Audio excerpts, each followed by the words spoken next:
Dr. Trehan, thank you very much for taking time out of your busy schedule to talk to us. Well, we are in your flagship hospital in the Delhi NCR region, one of the largest private hospitals in the country, 1,400 beds. Tell us a little more about this facility.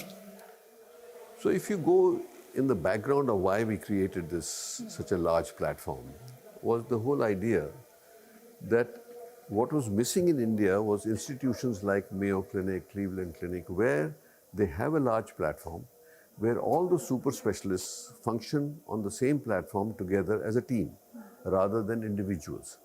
So that's the structure of this place. So if you needed to accommodate this kind of services with the technology, with the safety of the patients, with the ease of doctors taking care of patients, ease of nurses.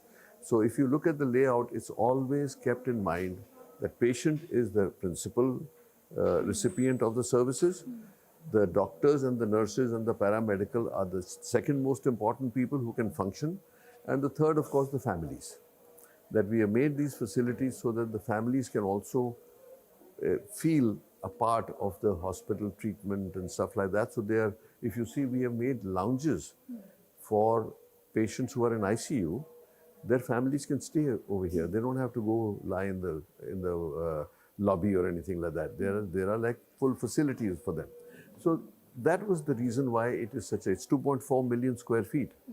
And we have now like 30 super specialties working on the same platform, led by the institution heads who are actually benchmarked around the world. So it creates that kind of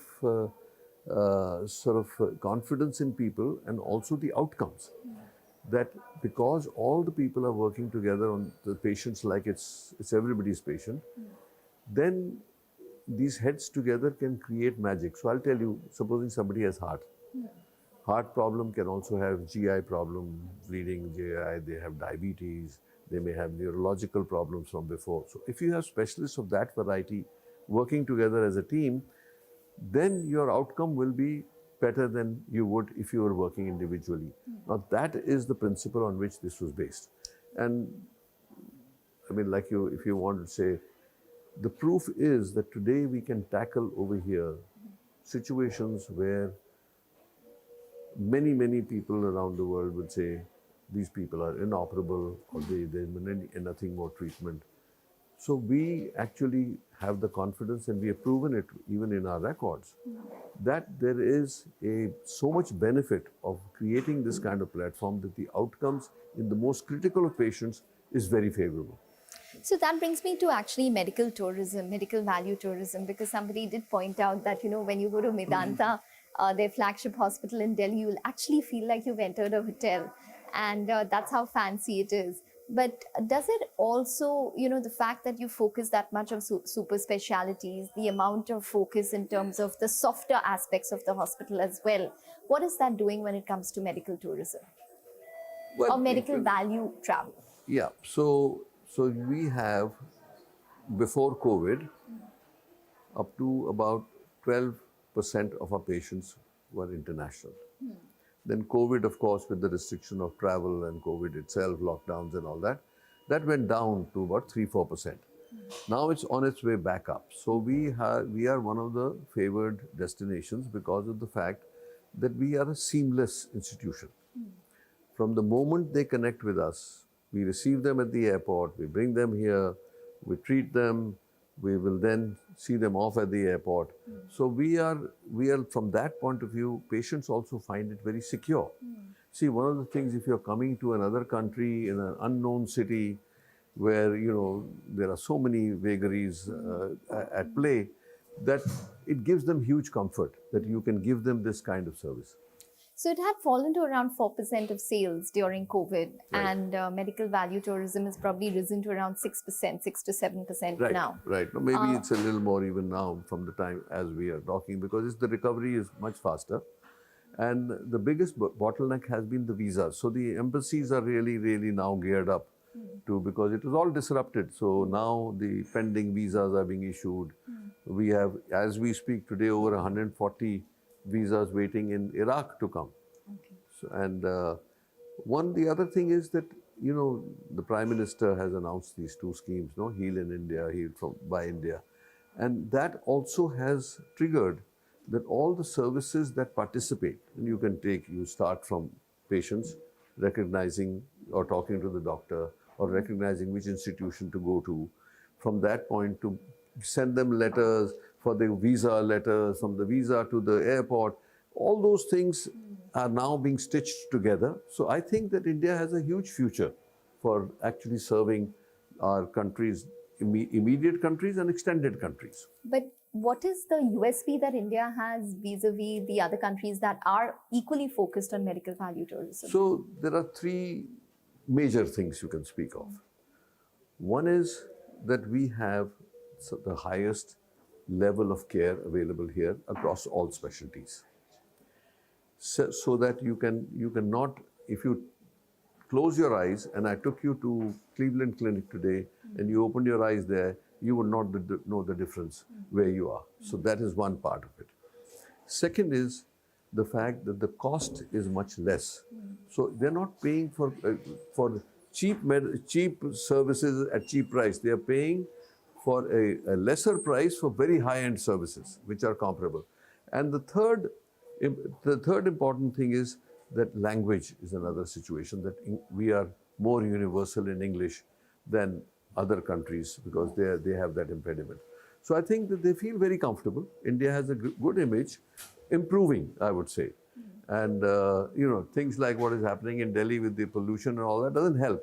So as we move forward and try to solve these problems, I think undoubtedly India will be the premier destination of all other competing nations. When do you expect it to probably rise back to its peak of 12%, maybe surpass it as well?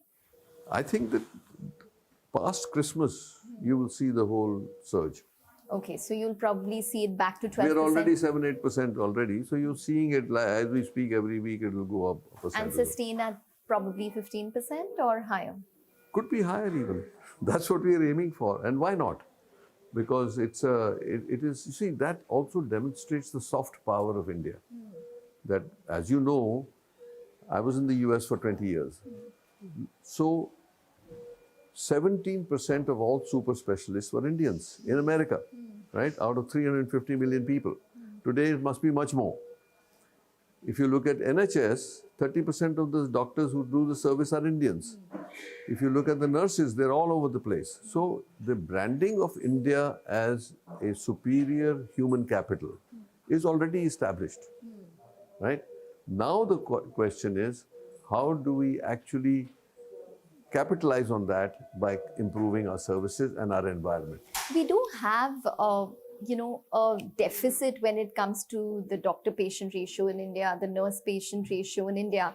How do you think that we could probably bridge that gap? Because you are talking about how, and we've seen it ourselves, the US and probably the UK have some of the best doctors who are of Indian origin. True. How do we get that brain drain back into India?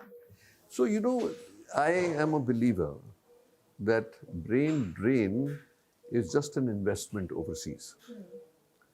And as facilities like this get established more and more, they find it very convenient. Now we have made a hospital in Lucknow, we have made it in Patna. So when we started here, people came from overseas. Doctors who were serving there at the highest level, they came back because they were always looking for a place to function with this kind of facilities and this kind of ethos. So I think that as we move forward, more and more people will be attracted back, but that's not what we have to depend on. I mean, if you do look at it, 3,000 doctors go overseas every year out of the 80,000 that we actually graduate. What we need to do is to, from day one to starting the medical colleges, to controlling the quality of the medical colleges, postgraduate training, increasing the number of seats available to these graduates to be able to become specialists, then super specialists. So we need to build that whole thing, which is happening as we speak, but it's a long process.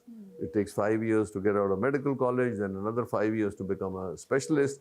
So we are talking about the seeds have been sown, but the reaping will be another few years from now. It's not available immediately. You mentioned Cleveland Clinic a couple of times. Is that your inspiration? Yeah, yes, absolutely, absolutely. Is that what you're planning to probably expand? Currently you're just focused a lot on North. You have a hospital which is coming up in Noida as well. Right. What about the rest of India?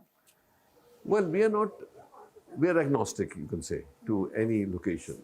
The principles that we go on are one, that we, as a DNA of ours, that we want to provide the highest end of care in areas which are suffering.